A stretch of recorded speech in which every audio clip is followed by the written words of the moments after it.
آل رسول محمد صلی اللہ علیہ وآلہ وسلم سے ہو کر سید کہلائے جانا بہت بڑے شرف کی بات ہے۔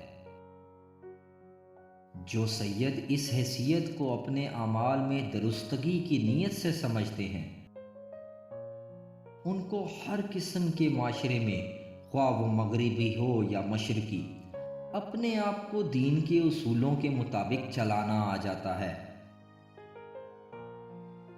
آج اگر کسی سید کا کردار اچھا نہ ہو یا کوئی سیدانی نامحرم معاشرے کی موجودگی میں سر پر دوپٹہ نہ لیتی ہو، تو اسے اپنے آپ کو نیک محب رسول صلی اللہ علیہ وسلم یا سادات کا حصہ کہلائے جانے کا حق نہیں۔ اللہ کی بارگاہ میں حساب سب کا ہوگا۔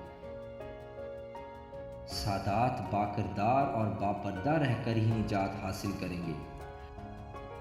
ان کے لیے محمد صلی اللہ علیہ وآلہ وسلم کی خاص شفاعت ان معاملات میں لاگو نہیں جن پر وہ آپ صلی اللہ علیہ وسلم کے احکامات کی خلاف ورزی کر کے کبیرہ گناہ کریں،